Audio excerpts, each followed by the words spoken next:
Alive, alive, he's alive. So let's see if we can get this started today. Who is that? Who just showed up? Hello. That was Kim.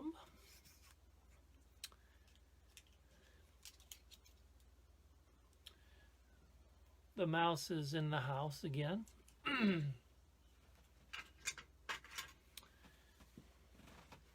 So today is going to be an interesting day. We got lots and lots of airs. 70% of our selections this week are going to be airs, and I think that's a fine thing.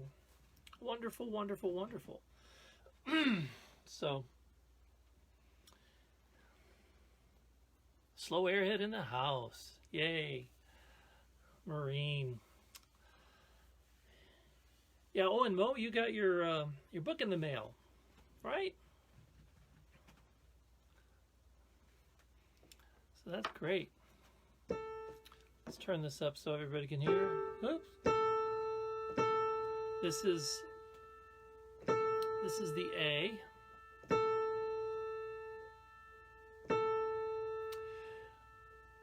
Hey, Maureen, if you could possibly either email me or put the link in the chat on how you got this collection, how you actually bought it, because there's some people that want to get hard copies of this. I know you can get it through imslp.org, but I don't know what their turnaround is for that. So, MJ and Wojo. Thank you, Maureen. I appreciate that.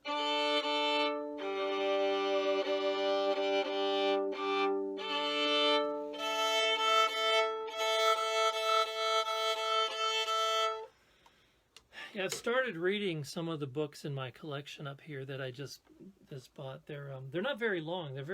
They don't look very like they would be short, but they're very thin. So, I mean, you can see how thin they really are. They're pretty thin books. So you're not supposed to give away all your secrets, are you? Oops. So the first tune on the list is it says supposedly Welsh.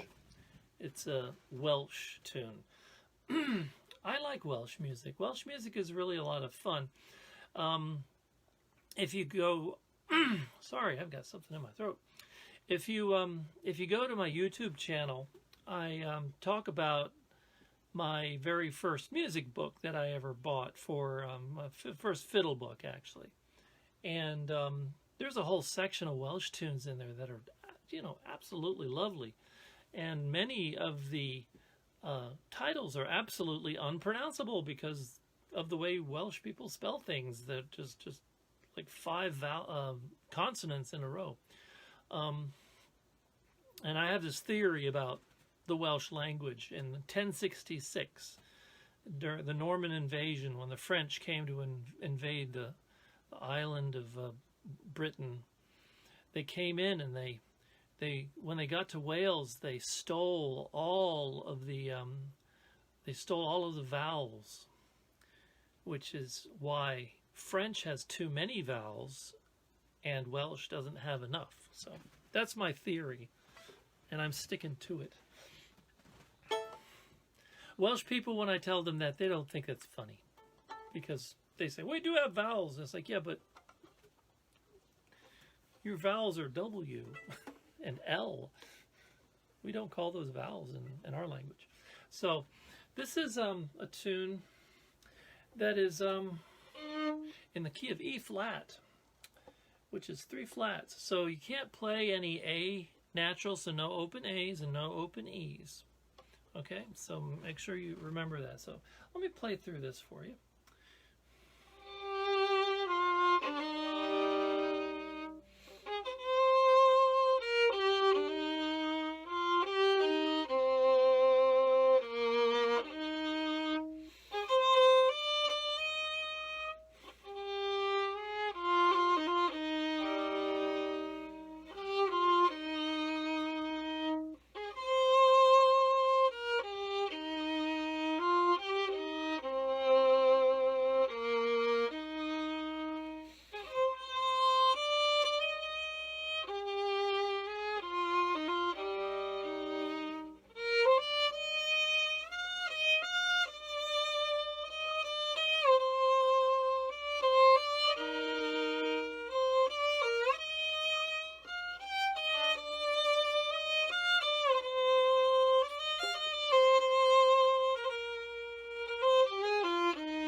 It's a lovely tune, just really pretty.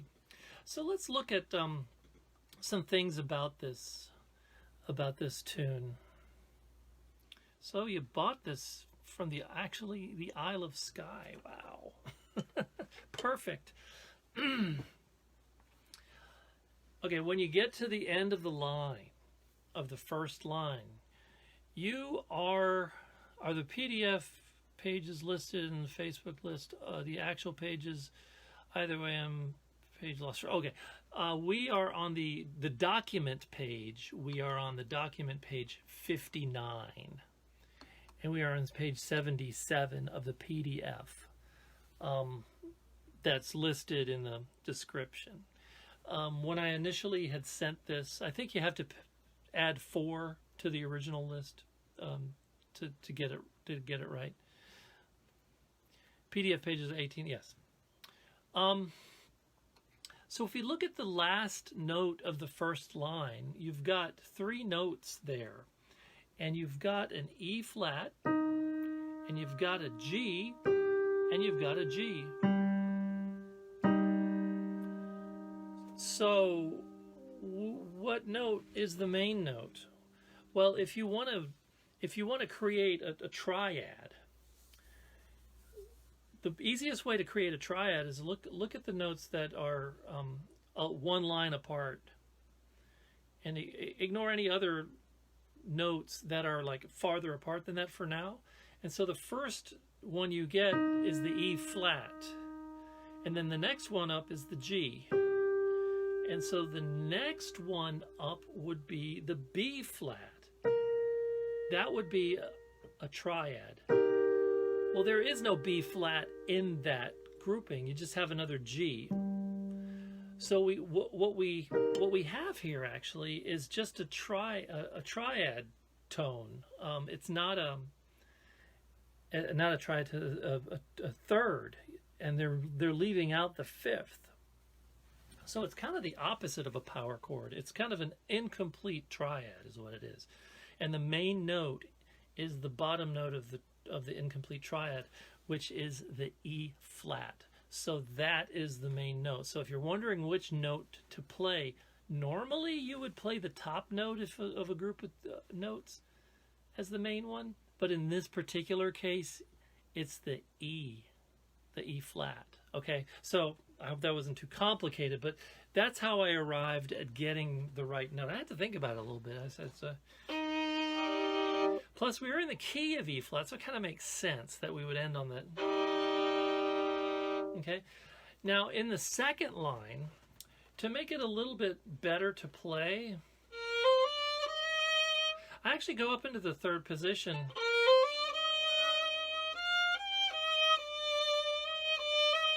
then back to the first position.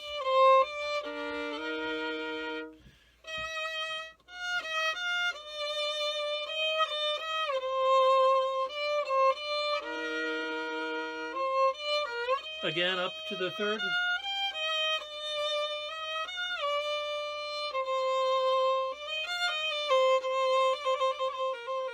And I just stay there for a second on the fermata. That looks really complicated, the very last bit of the second line.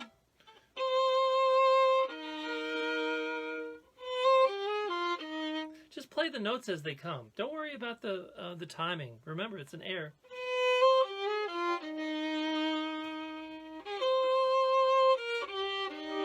Okay, so that's how I kind of messed around with that. Now let's look at some of the things that Captain Simon Fraser wrote out in this piece. He's got some suggestions. So at the end of the line, he wants you to sort of crescendo up to the fermata there, and then let it go a little bit. Remember, piano, forte, mezzo, forte, all of these markings are dynamics. Now, don't think of dynamics necessarily as loudness. Think of it as approach. So piano means means soft. It doesn't mean quiet. Forte means strong. Forte. The Italian word forte. It doesn't mean loud. It means strong. So if you play something strongly, you don't necessarily have to play it loudly. And if you play something softly, you don't have to play it quietly, if that makes sense. So it's your approach. It's the touch. Yes, sometimes piano will be quieter than forte. That's just sort of natural. But think about what the Italian word actually means. And that's the way I like to approach dynamics. And dynamics are related to what came before and what comes after. So if you see something toward, going up in the future in the piece of music where it's supposed to be forte, and you start forte, you've got no place to go. So make sure you think about those things before you go. So let's try playing this together, and let's kind of pay attention to the dynamics. So.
There it is.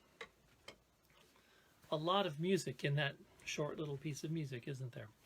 So the next piece that we're doing, the next tune, is on the PDF page 21 and the document page 3. It's a Strathspey 21.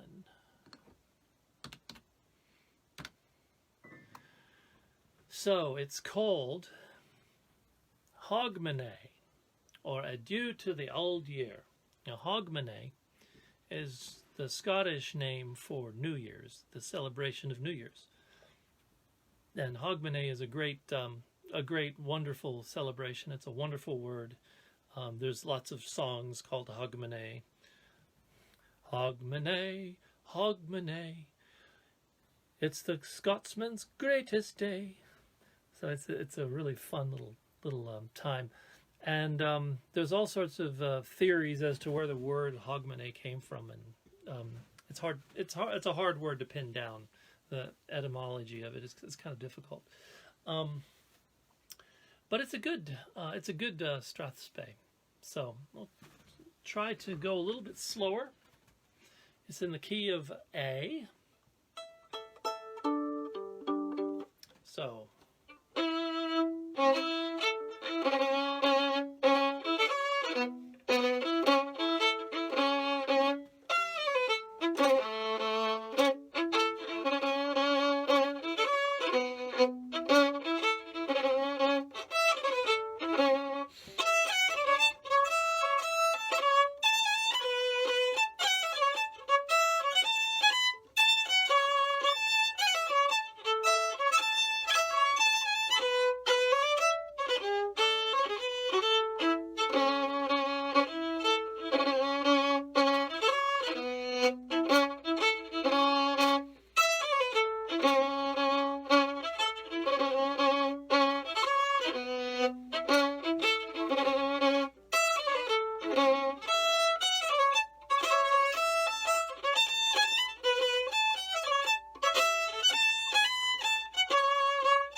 1. Da-da-dum-ba-ba-da-dum. Why did they yell Hogmanay at Halloween? Halloween and Hogmanay are two different things. Maybe that was the trick for the treat. So, I was watching an interesting YouTube video by a guy named Adam Neely. And if you haven't seen his YouTube channel,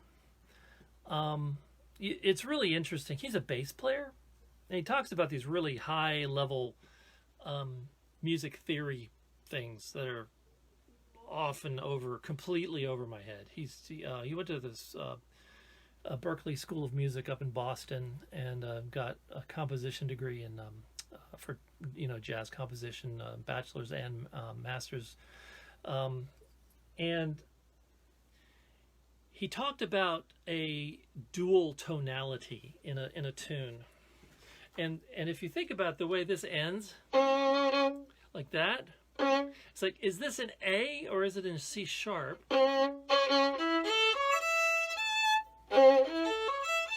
Or is it in A? So what he basically said is that there are a lot of instances in traditional music and non-art music like rock and roll and stuff like that, where songs will go between two keys.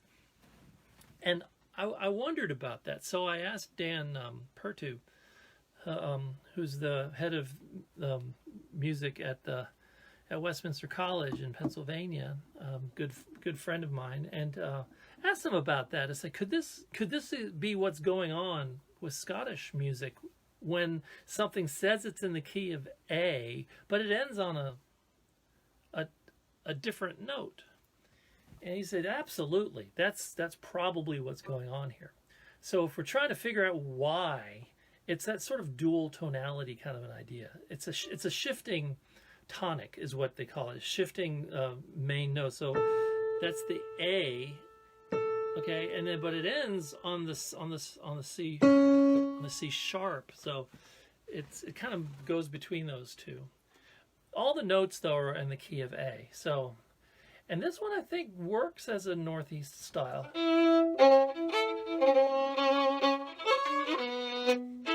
Like that, okay? So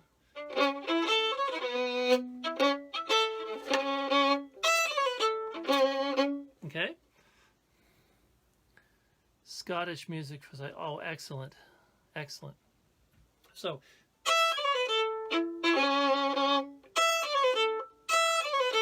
I'm just slurring that all in one bow. Like that. Okay, so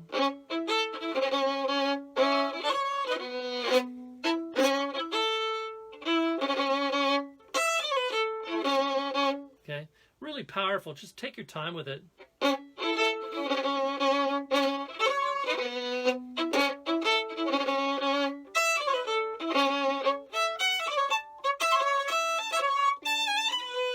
There's another one, another arrow stroke.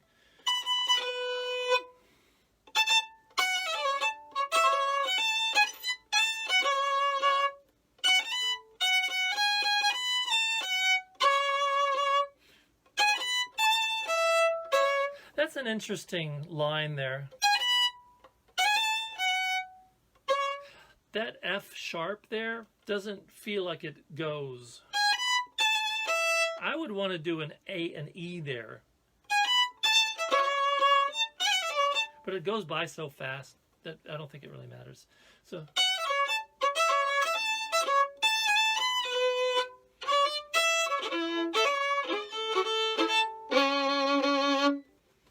and if you really wanted to end it in A, you could go.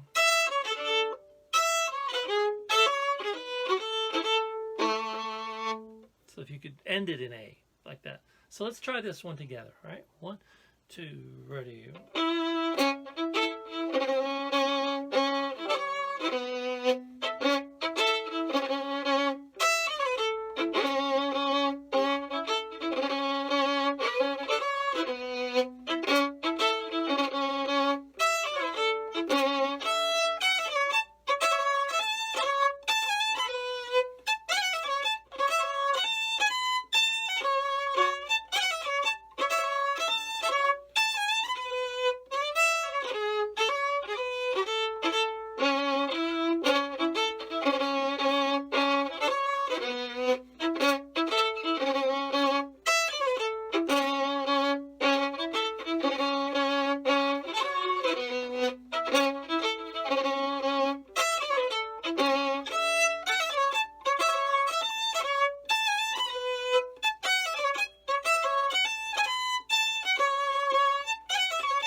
So there you go. There you go. Thank you for putting that that information in there, Mo. One of the folks asked if I could just print it off and get it done at Kinko's and send it through the mail and all this other stuff, and I don't mind doing that. I honestly don't. I don't mind doing that, but I don't know if the process that I would do it would be cheaper than about $34, because Kinko's, I've actually gone into Kinko's and had them print off. I've asked them to print off a music manuscript like this, and one time they absolutely refused to do it and said I was violating copyright law. And I explained to them that the thing that I was actually wanting them to print off was a PDF copy of a document that was published in 1735. And I said, this is not a copyright violation. This has been in the public domain for 100 years, 200 years, at least. And then I asked them to make copies of my own book, because I wanted to get some people copies of my own book. And again, they refused. And they go, well, this is a current book. I was like, this is mine. It's like, but do you have permission? It's like, I do. I have my own permission to print my own book. It's like, I guess they're really afraid of getting caught or something like that. I don't know, but anyway. So thanks, Mo, for providing that information. I really do appreciate that. So the next tune is another Strathspey, Strath, Errick, on page 67, which is in the document. It's page 49. It's tune 123. Yeah, MJ, I don't know why they do that. So page 67. 67. Strath, Errick. So this one is ostensibly in, what key is this in? So it looks like B flat, but the way it ends, I don't know. So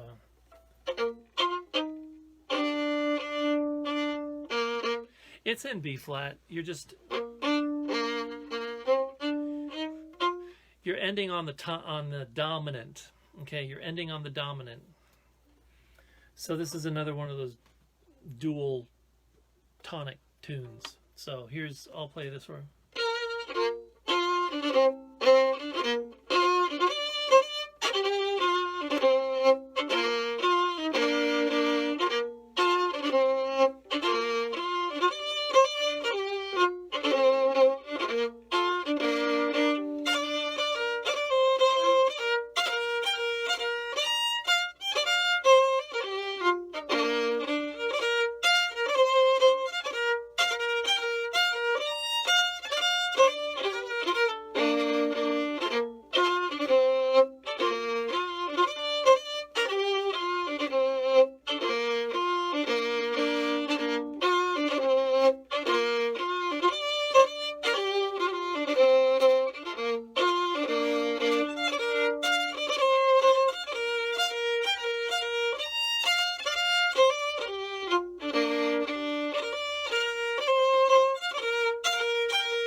So I was wrong. I made a mistake. You're playing the B flat underneath the D. Okay, so you're playing like a power chord right there. So you're playing.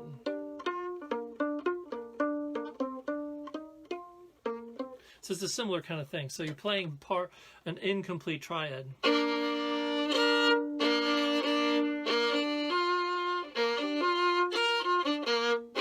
Like that, okay? So it is actually solidly in B flat. And it's a really good, this is a really good tune. So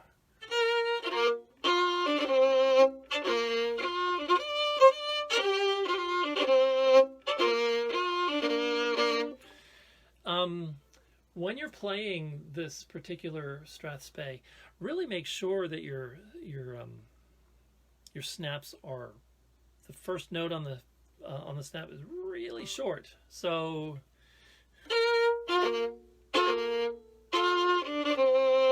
okay, I know. So you're that first one, I'm just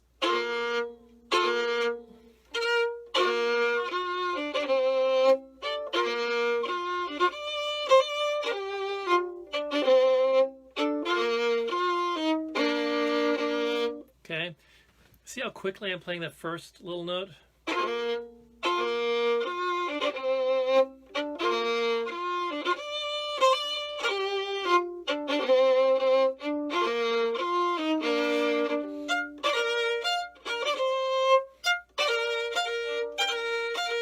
I know what it says. It says go. I think it loses its character that way.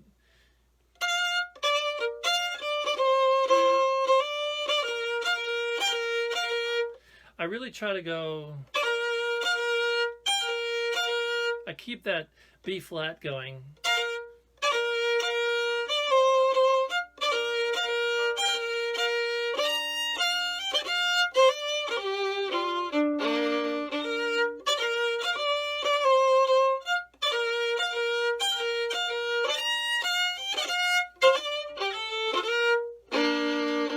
Okay, so when you get figures like in the B section like that, when you're repeating a note, dee-da, dee-da, dee, kind of think of that as a pedal tone. And do you know what a pedal tone is? If you know,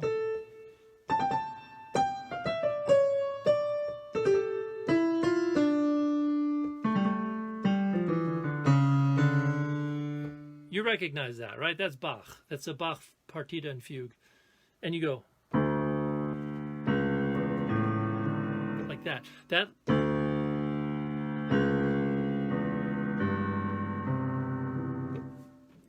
note that you hold is called a pedal tone. The reason it's called a pedal tone is because you're holding it down with your foot on the organ. So that's where the pedal comes from, the pedal tone.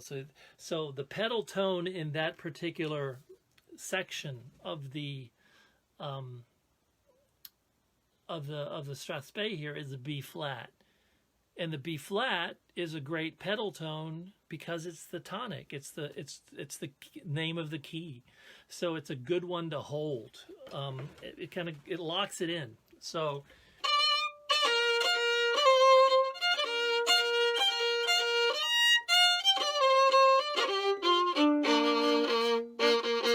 So it really wants to be in that B flat.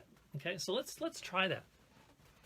I'm sorry if I'm getting really overly theoretical today, but I'm kind of feeling it today. So it's just kind of coming out. So let's 1, 2, ready.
Strath, Errick, the Valley of Errick. I assume Errick is a river in Scotland, because Strath means Valley of the Errick, so Valley of Errick. So there it is. If anyone wants to look up the Errick River in Scotland, maybe it's, you can find it. Next tune is we're gonna play 3 airs in a row, so we're gonna bring it down slow. Now let me disperse that thought a little bit. Airs don't have to be slow. There can be some movement in airs. That you can actually play things with some movement when it comes to airs. So air doesn't automatically mean slow. Air just means not a dance tune. So it can be like a song. Some songs are slower, ballad-like. Some are quicker with movement. But they're not necessarily dance tunes. So I think that's the distinction, really, between, you know, an air and other things. Laments are almost universally slow. Although sometimes you can get away with playing a lament with a little bit more movement. I think Neil Gow's lament for the death of his second wife benefits from some movement. Like if you...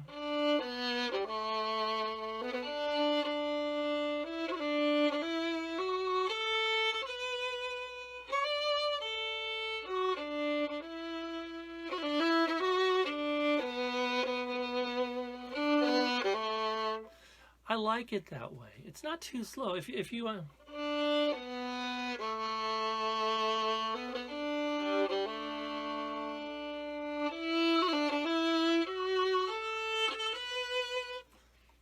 it's nice.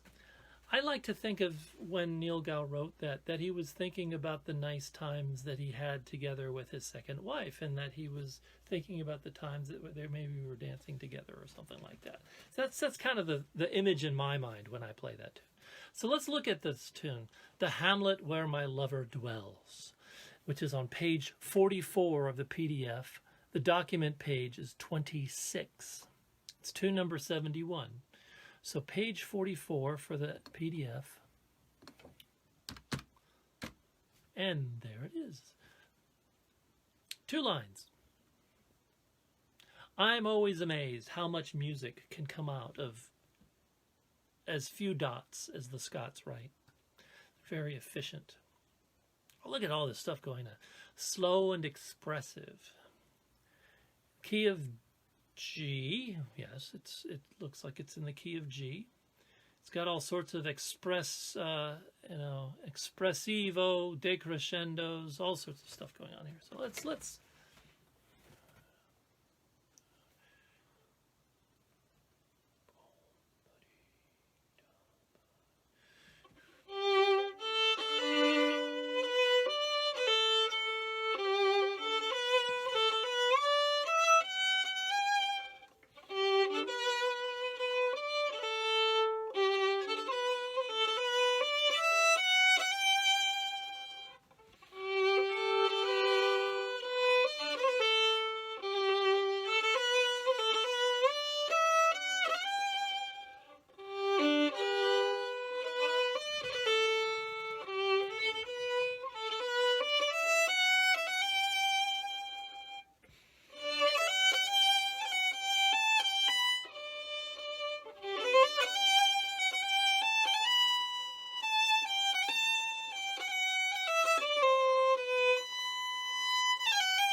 I think this one really benefits from not thinking about the metronome. I think it's more about what's long and short and things like that. So, and I think you get a lot more out of it that way. It's just slow and expressive. I like to look at the line where it's going. On the very first line, I've said this before, look at the geography of the piece. Look at the geography. It goes up. So that top note should do something interesting. So to get that third, leave your third finger down, okay?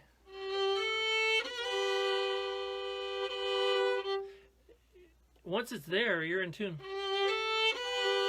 If you lift your third finger, you run a chance of hitting the wrong note. So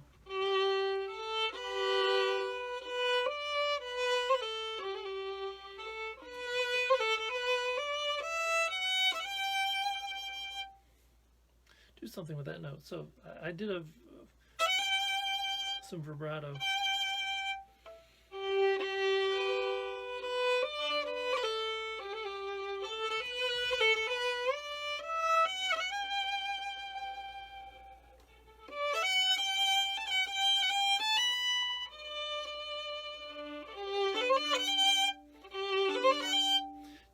About getting all those notes. If you miss a note or two, who cares? The point is it's an effect. Just hit as many notes as you can.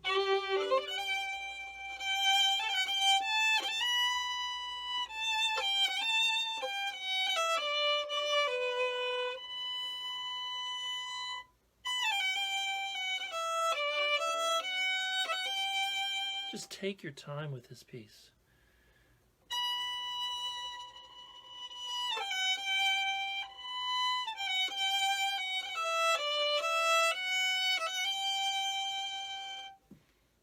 Even, I mean, there are 30-second notes. I'm not playing them like that.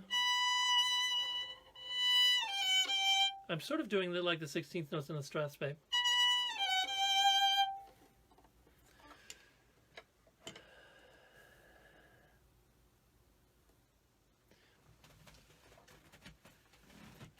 MJ, this tune is, let's say this tune was edited at the end of the 18th century. So it was edited in about the 1790s or so, published originally in 1816. I suspect the tune is much older than that, the melody. But the editing, all the stuff that you see in there is more, I would almost say early classical. More Mozart, Haydn time period. And maybe even early romantic. So sort of Beethoven time period, you know? So that, I think that's when you see all of the expressive stuff written in there. They're starting to do that more in the classical and romantic period. So I think that's what we're looking at here. But I think the origin of the tune is much older. It sounds much older to me. So let's play this one more time.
Okay.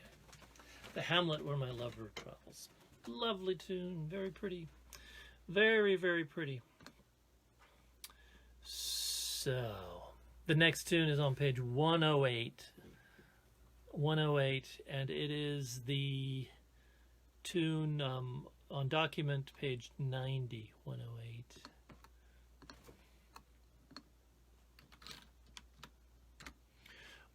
So it's Flora MacDonald's Adieu to the Prince. Flora MacDonald was the lady who helped Bonnie Prince Charlie escape to the Isle of Skye. So that's probably what's going on here. Is they're talking about Flora MacDonald's farewell to the prince after he went off to escape to France. So he got on a boat to France, and then he eventually ended up in Italy, sort of growing old and pathetic in exile. So, and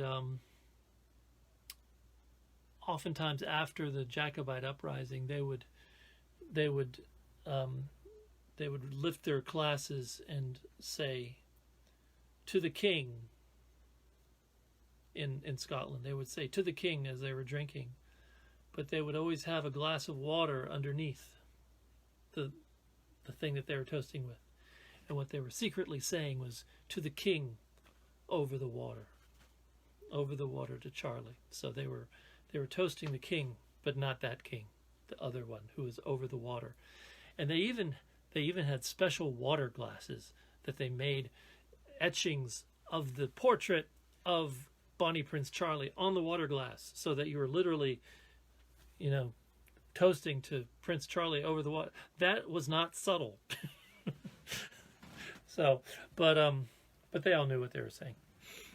So that's who we're talking about here. Flora MacDonald was the lady who helped him escape. So, so we're on page 90 of the document.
So it's ending on a B.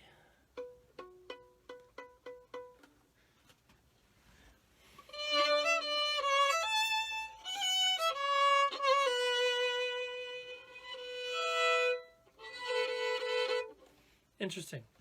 So let's try that again. This one, I think there's a couple places where you want to breathe, and it's basically where the rests are. Dee da. Dee da da dee dee da dee da da da dee dum.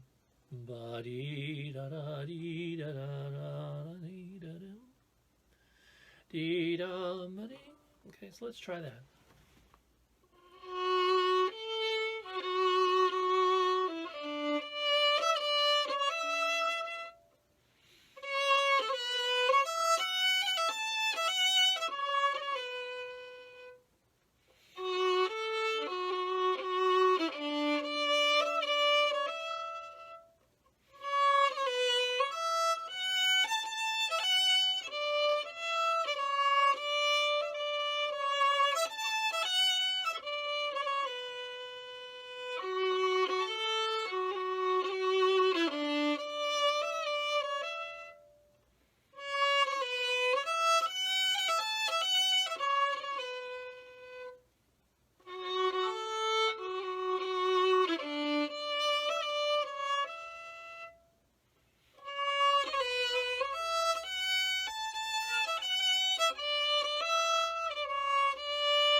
It's an adieu. It's sad. It's a sad. I'm wondering how this would work. I'm going to slide up with a second finger up to the E. Let's see how that goes.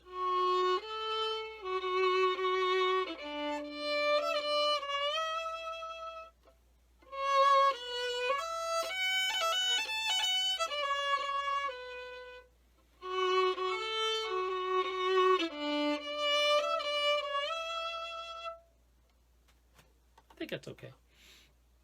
So there, you can try stuff out like that. Could you end on an F sharp pickup note?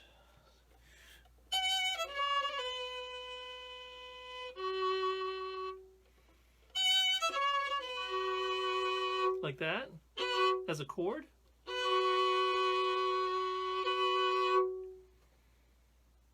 I think that would work.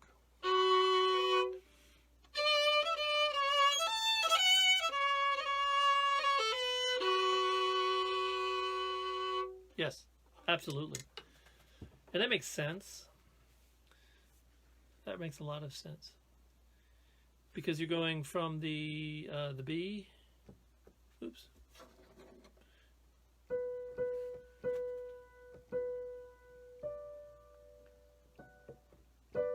Like that. The F sharp is there. Yeah. So that's the fifth. That's the fifth of the chord. So that makes a lot of sense. Yes. Excellent choice there. I like it. So the next tune, the Isle of Aigas. The Isle of Aigas, which is 106 on the PDF. Document page 88. 106. 106. The Isle of Aigas is long. Let me, I have to reduce my, maybe to 70%. There we go. Slow and pointedly. Okay. Let's see what's going on here.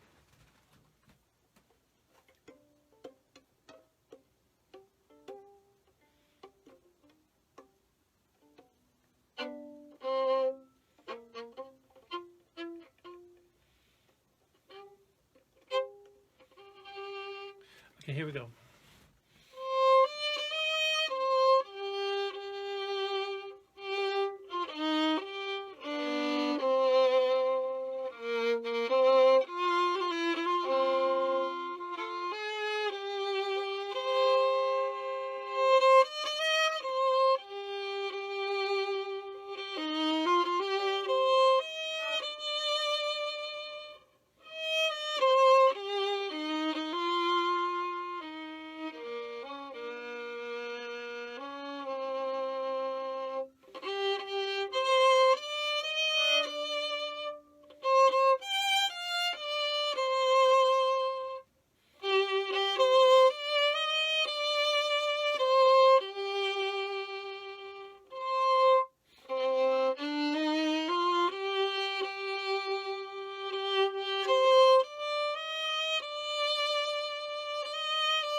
C minor piece.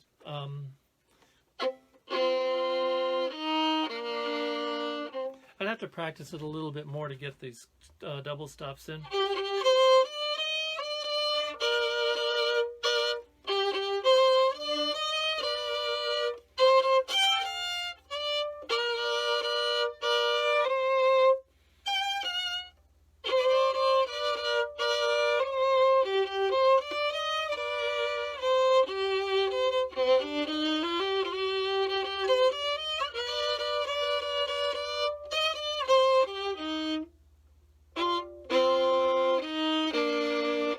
So it would take a little bit of work.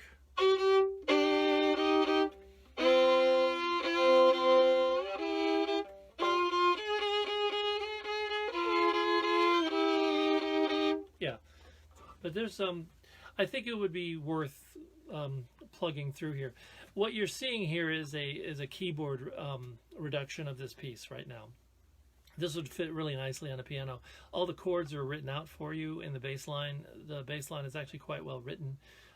So this is nice. What I mean, I think the way I mean pointedly, there's some real direction to say.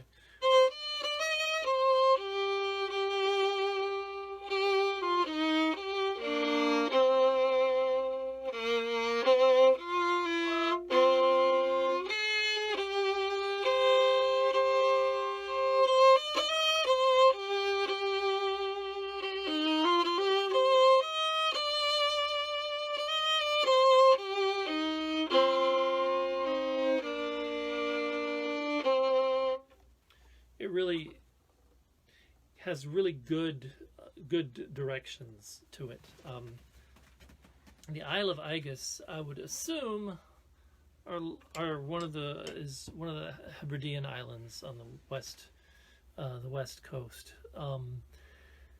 And to me, this is like a journey to get to that island. So it's a really pretty piece. Nice, I like it. Lots of airs this week. We've got a Loch Ruthven, Loch Ruthven, which is on page 23, 5 of the document. Page 23. Loch Ruthven. That sounds Norse to me. Ruthven. That has a real sort of Viking sound about it, just the name. This is interesting. So we've got Strathspey here ostensibly in the key of C, another C minor piece. Same notes as in E flat.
Wow, that's a powerful piece.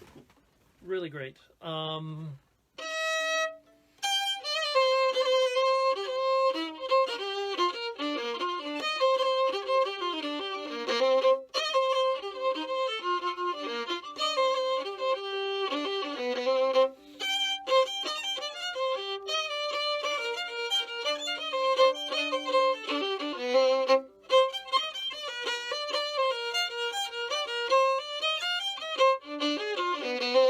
Yeah, this works really, really well as a Strathspey reel, so I would go that. You get, yeah, you really can't play any open E's or A's. It will sound bad. It will not sound good. So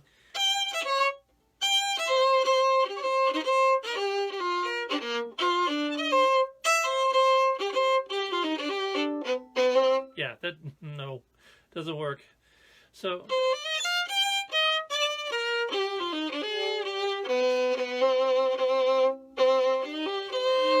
that C minor is just like butter, though. It's just that sounds great.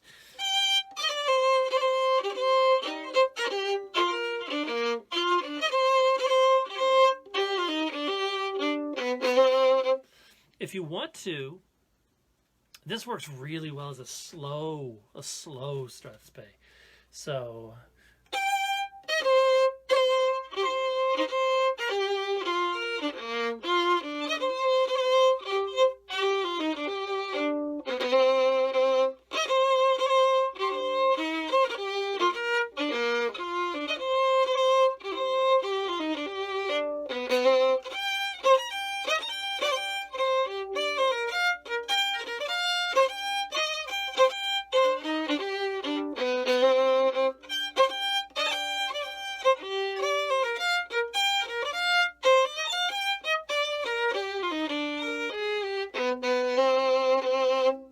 okay, so you can really kind of get a lot of oomph and zhuzh out of that. Let's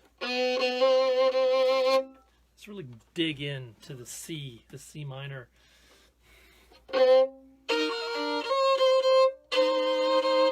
So if you want to end it in to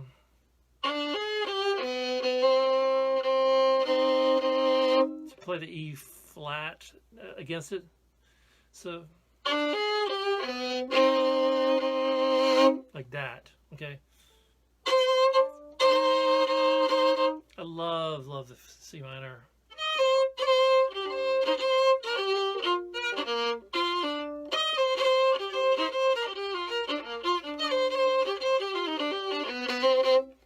So it does work kind of nice as a reel as well. And you don't have to go really fast with a reel.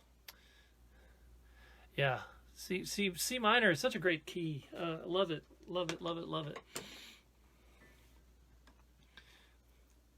And what's really nice about it, though, is if you're playing with a cello, because you got that open C string to play against. Okay? So you've got that open C.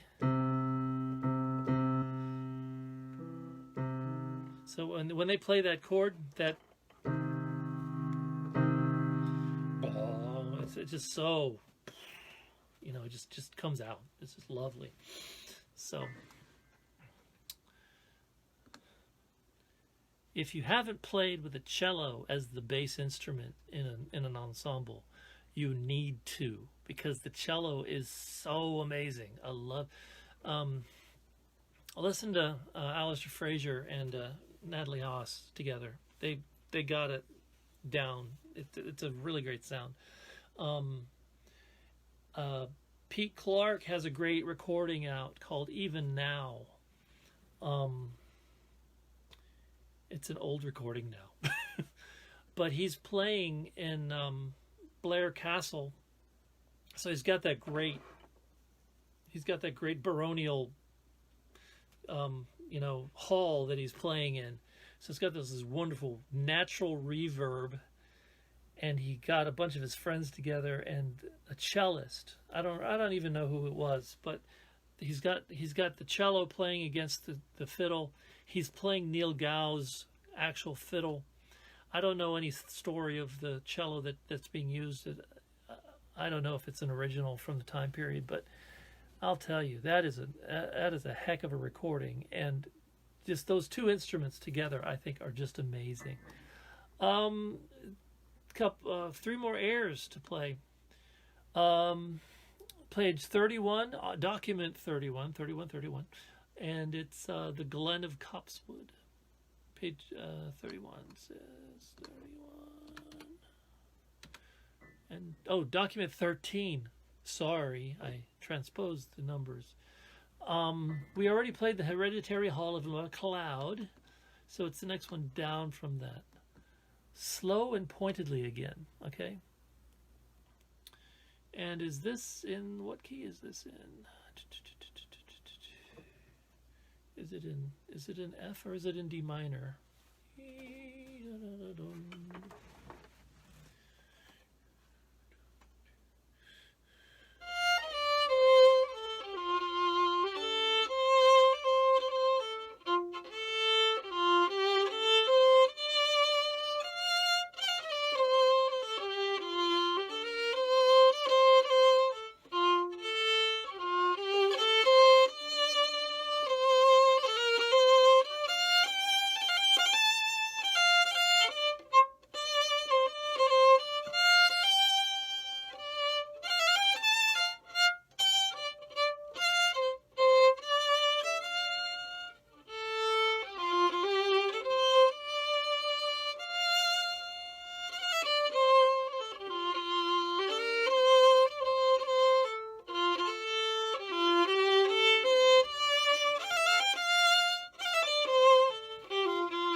It's an F. Definitely an F. That's a nice tune. I like this tune. Oh my God, this is a good tune. Oh. I don't know what to say about this tune. This is so wonderful. I don't know. It's just, wow. You know when you get a tune and you just don't know what to say about it? It's just, oh. All I can say is, wow. This is so pretty. Do you see what they mean by pointedly, though? I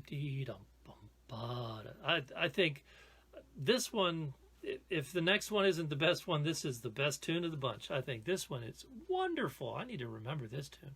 I need to learn this and memorize it and play it all the time. This is just so pretty. I like this. I am actually in the process of doing my recording. I've messed around. If you saw my last YouTube thing that I did a march that tune, James McKay, I think it was called, and so I would think I like to do this one as somewhere on there. But this is dee da da da da da da dee ba da da bum ba dee da da dum bum.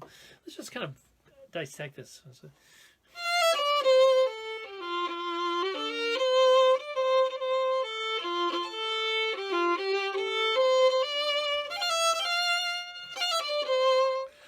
The fermata there, I think, doesn't need to be that long.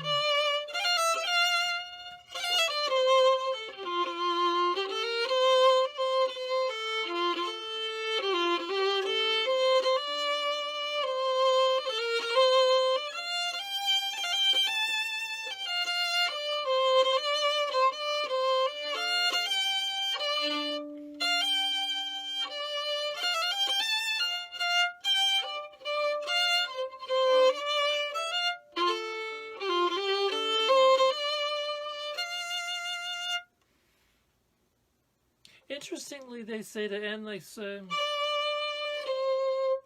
instead of,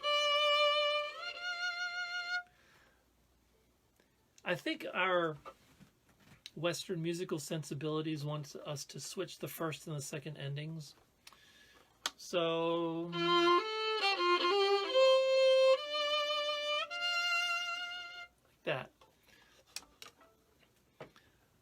personally, when I record this, what I will do is do it as it's written.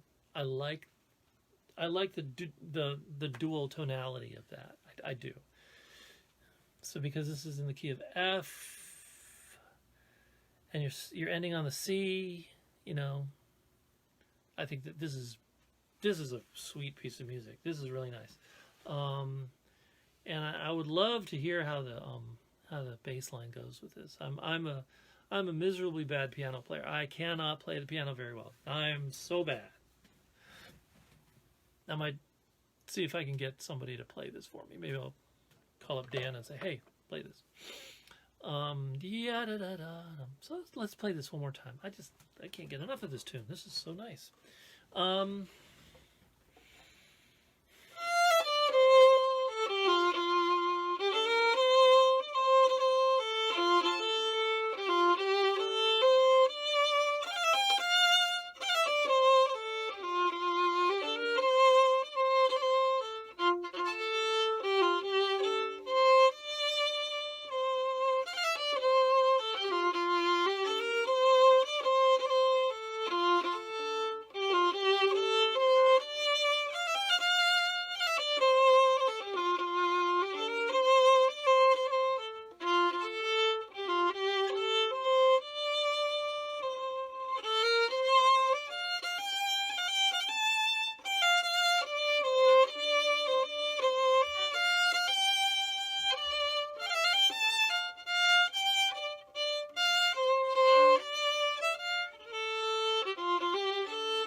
There it is. Lovely.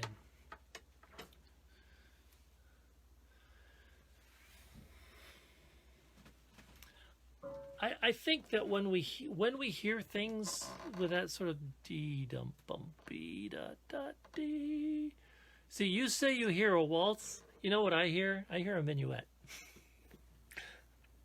That's what I hear when I hear this. But we could both be correct, because this was written in the early years of the waltz. The waltz came about in the 1790s. That's when you see your first waltzes. And the first waltzes had a lot of sensibilities to sounding very similar to slower minuets. Minuets are actually faster than people. I was playing it at about a minuet tempo. Dee da dum ba da dee da dum ba. Waltzes tend to be a bit slower than minuets. So bum ba bum ba dum bum ba. And then when the Viennese waltzes come on with Schumann and those guys and Liszt, they get ridiculous. Ba da dee up.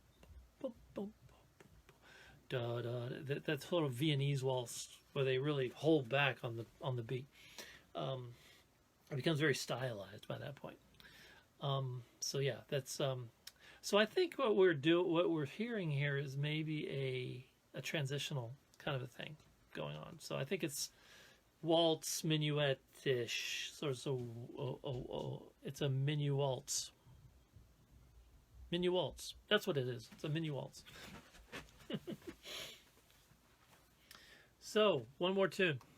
One more tune to go. Hold on.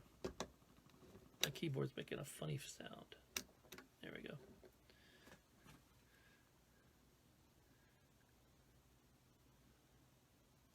I did not know you played piano, Kim.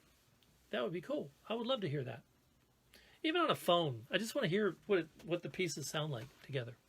If you just do it on your on the phone, the little memo recording would be awesome. I would love to hear that. And so let's look at the last tune. Oh no, we have 2 more tunes. Sorry. The next tune. I love the name of this tune. The Cowboy.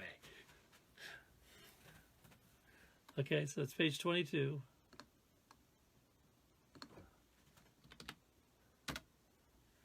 The Cowboy. All right, so this one goes like this.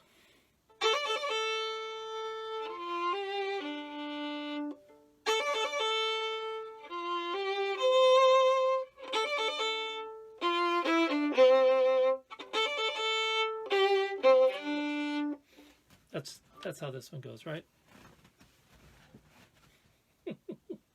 No, that's not how this one goes. Ya-da-dee-dee-da-dum, dum-ba-dee-dum-ba-dee-da-ja-da-dee.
I would end on the C.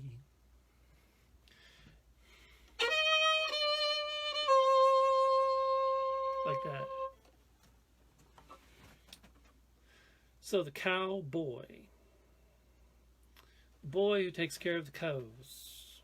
So he's a shepherd, but not for sheep. He's a cowherd.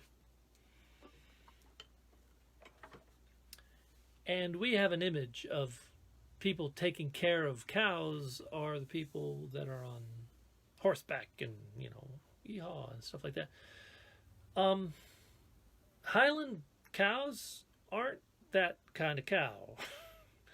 And it's more like being a shepherd, and you're not on a horse, you're actually walking around, and you've got your your herding dog with you, and that's kind of how, because Highland cows have short little legs. They can't run very fast.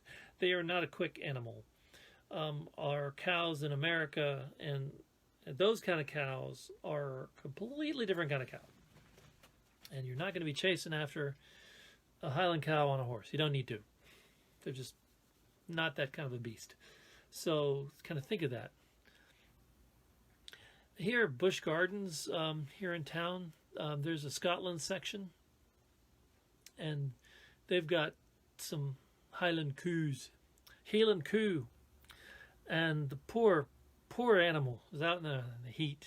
Here in Virginia, we get lots of really humid days. And so they generally let him out in the fall and the winter. And he gets a nice air-conditioned stable during the rest of the year, because every once in a while they'll bring him out in the heat, and they've got this long, this long fur and this long horns. Poor beastie. But yeah, that's the Highland coo. They're very cute. They're kind of adorable. They've got these really long eyelashes and stuff. It's kind of neat. So let's look at the first.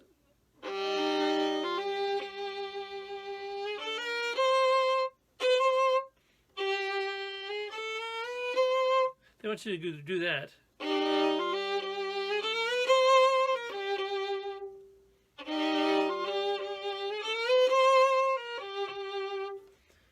That whole chromaticism, very romantic period. I'm not into it. I don't like it. That kind of screams 1820s to me. I'd like to see if the original, this is the 1870s edition of it. I'd like to see if the 1816 one has that in there, because I don't think they were really doing that much of the chromaticism yet. Some of it, I mean, people like Mozart are doing the chromaticism when they're doing, but it seems sappy and overdone.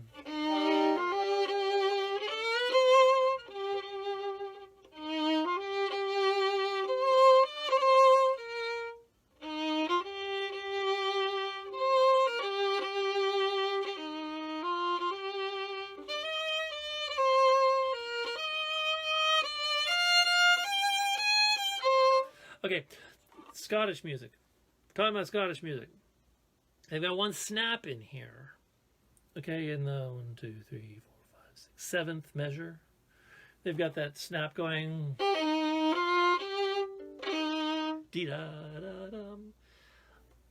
I think I'd like to add some snaps in the second line. Dee-dum, instead of. I like the snap.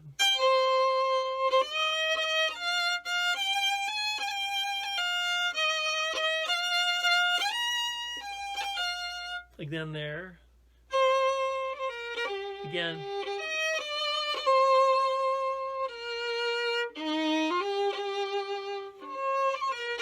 Again there.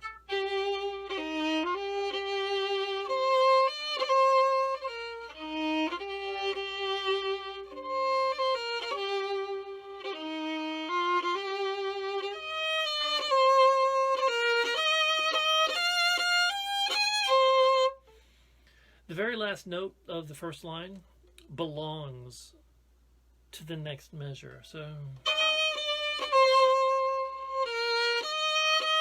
okay, so it's actually an anacrusis. It's a pickup note to the next thing.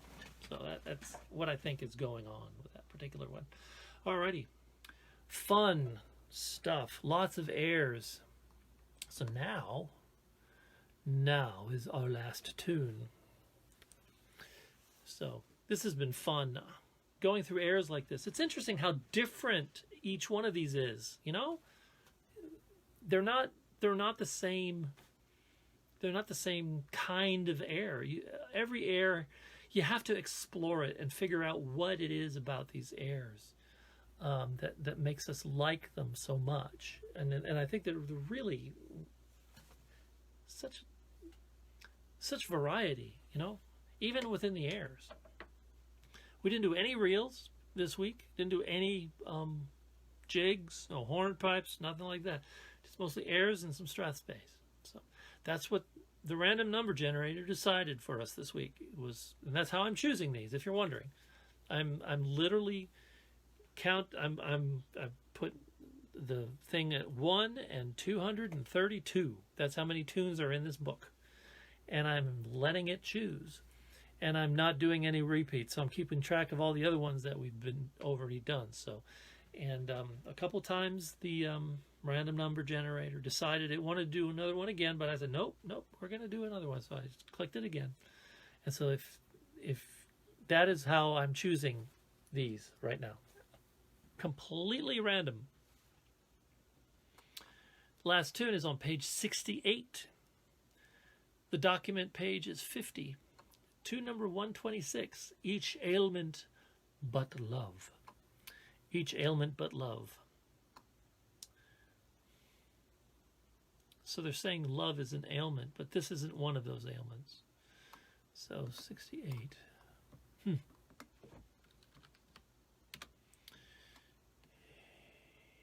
Slow and pointed. Ooh, this is fancy. Fancy pants music here. Okay, hold on. Let's say 60%.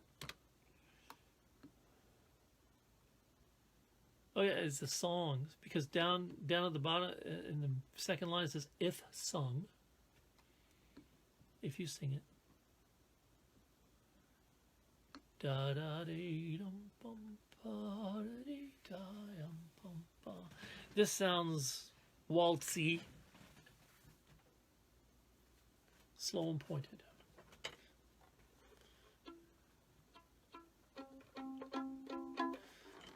Here we go.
I think I figured out what they're talking about here. For the if sung, you're going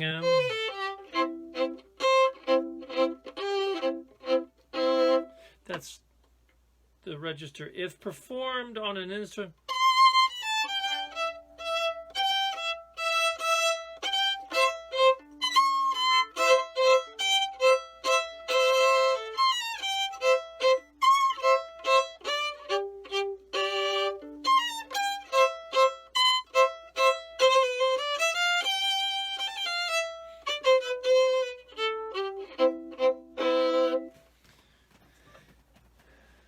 this is a waltz. This is definitely a waltz.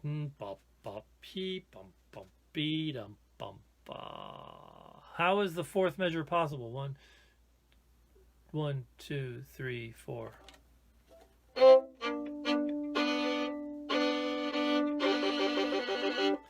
It's piano music. I mean, what's happening? It's a piano. So I mean, you're so you get the E, C,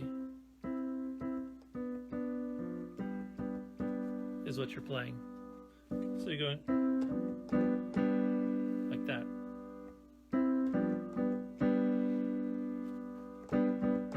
This is definitely written out for the piano or keyboard in general.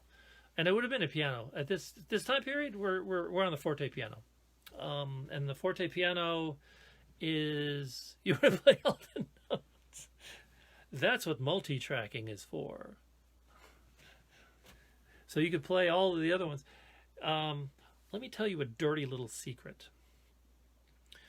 Whenever I play on a recording, and I'm doing double stops, I'm not playing double stops.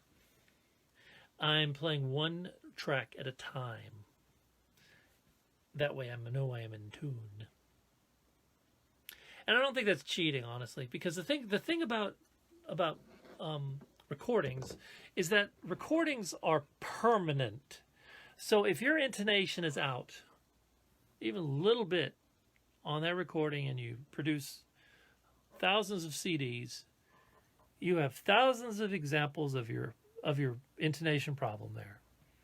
And so if you're going to play, if you're going to actually record it and like lock it in a period of time, if you have the ability to do it in multi-tracks, that's fine.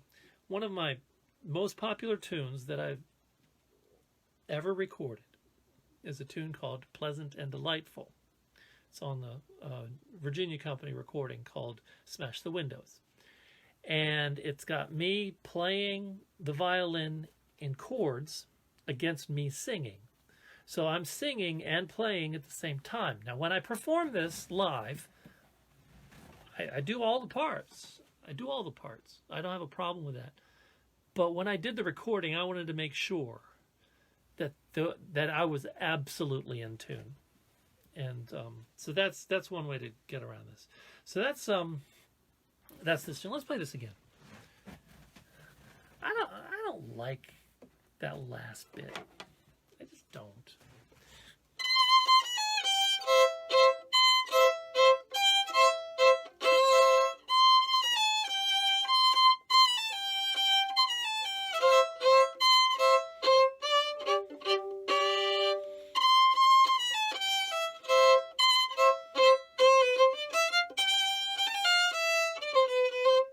I guess it's not too bad.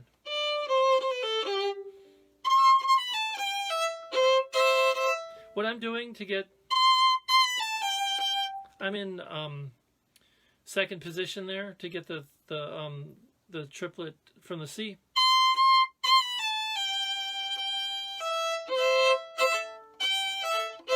Like that. I go, and I come off, and then I go back into first position. Like that. And I stretch for the C.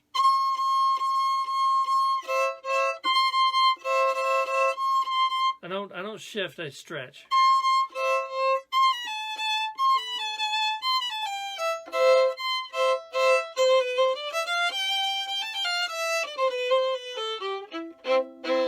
Okay, so let's play this.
answer your question, how do you play all the notes in the triad? I did that. So I did like that. So I played I kind of alternated those tunes. So there we are. 70% of our tunes this week were airs, and look how different they were all. So it's not just, you know, oh no airs. So there is something to be said about the slow airheads. So I think what I might do, I'm going to put this one up on YouTube, and I'm going to call it Tunes for Slow Airheads. I think that's what I'm going to call it. Tunes for Slow Airheads. I think that is absolutely what I'm going to do. I've decided now. So, again, thank you all for being here. I so much enjoy having you all. I love it. And this has been fun. This has been very fun in the Scottish Music Library. So, do take care. I appreciate those of you that have contributed. That's very, very kind of you. And I really love having these times with you guys. Air Strathspey. You guys take care. Bye-bye now.